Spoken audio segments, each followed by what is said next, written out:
순천 동천하구 습지가 국내 22번째 람사르 습지로 등록됐습니다. 순천시는 생태도시 완성을 위한 다양한 사업들을 추진할 계획입니다.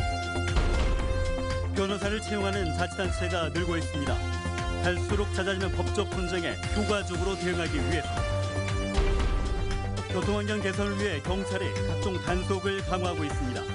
하지만 지속적인 홍보와 계도가 더 중요하다는 목소리가 높습니다. 광주에서 진행되는 6.25 기념행사에 5.18 계엄군이 참여하기로 한 사실이 드러나 논란이 일고 있습니다. 반발이 확산되자 보훈청은 뒤늦게 참여 계획을 철회했습니다. 여러분 안녕하십니까? 계속해서 광주 전남권 소식입니다. 순천 동천하구 일원 습지가 국내 22번째 람사르 습지로 등록이 됐습니다. 순천시는 도시 경쟁력 강화를 위한 새로운 기반이 마련됐다고 보고 있는데요. 이와 함께 생태도시 완성을 위한 다양한 사업들을 추진하기로 했습니다. 첫 소식 김주희 기자가 전합니다. 순천만과 인접한 순천시 동천하구 습지입니다. 이 일대 540여 헥타르 면적 일원이 국내 22번째 람사르 습지로 공식 인정됐습니다. 국내 람사르 습지 가운데 면적도 4번째로 넓습니다. 이번 순천시 동천하구 습지의 람사르 습지 지정은 하나의 생태축이 완성됐다는 측면에서 갖는 의미가 큽니다.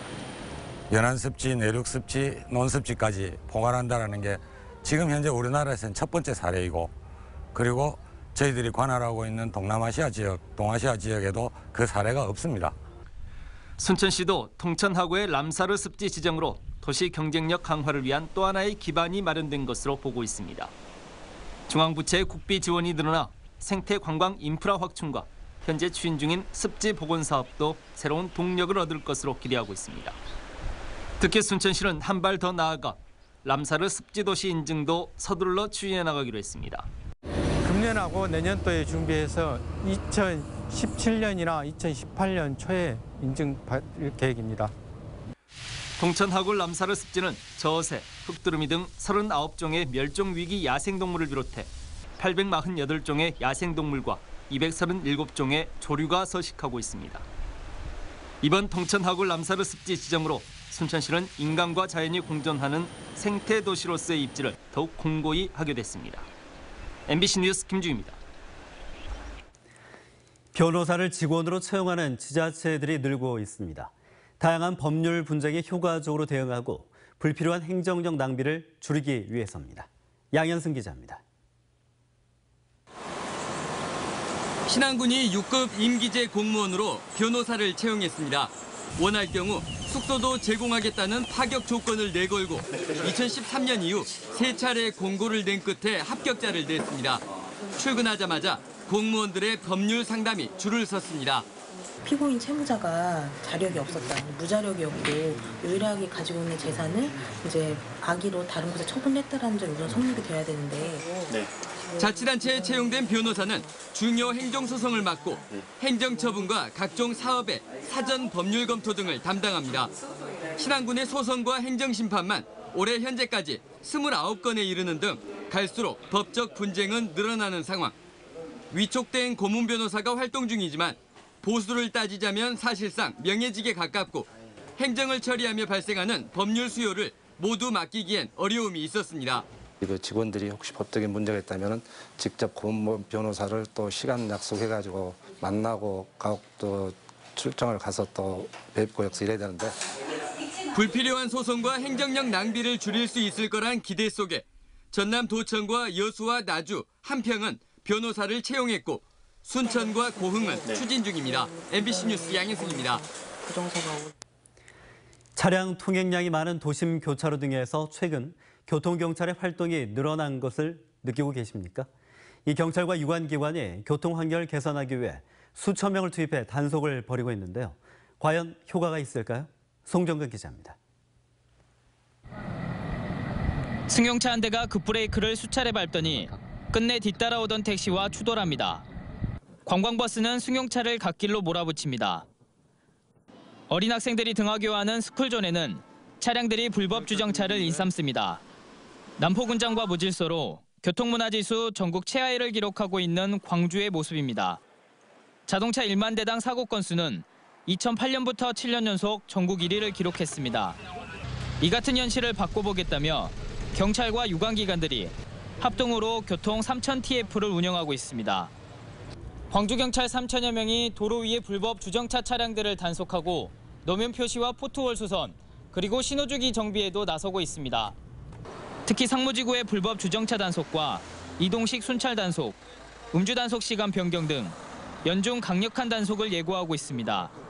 시구청 등 유관기관이 함께 머리를 맞대고 시민들의 의견을 반영한 종합적인 대책 수립과 홍보, 시설 개선 추진하여 교통 문제점을 개선하기 위해 구성된 것입니다.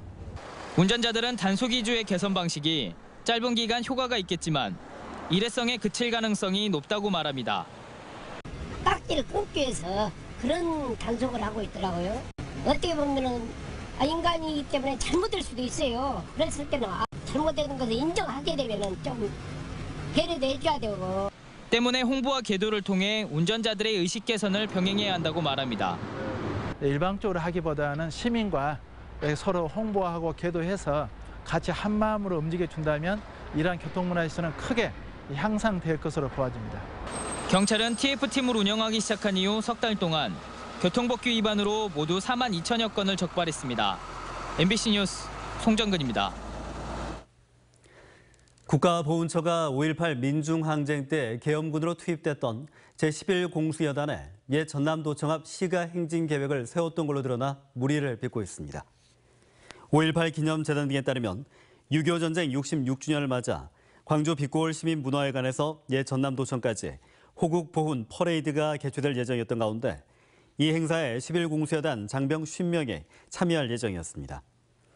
이에 대해서 5.18 역사왜곡대책위원회가 6.25 행사를 명분 삼아 5.18을 조롱하려는 의도가 분명하다며 반발하자 광주보훈청은 뒤늦게 11공수여단의 참여 계획을 철회했습니다.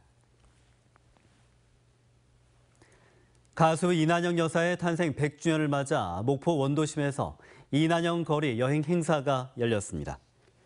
목포의 눈물 기념 사업회는 오늘 이난영 생가투와 남교 소극장, 오거리 문화센터 등을 돌며 토크 콘서트와 풍물놀이, 마당극 등을 선보였습니다.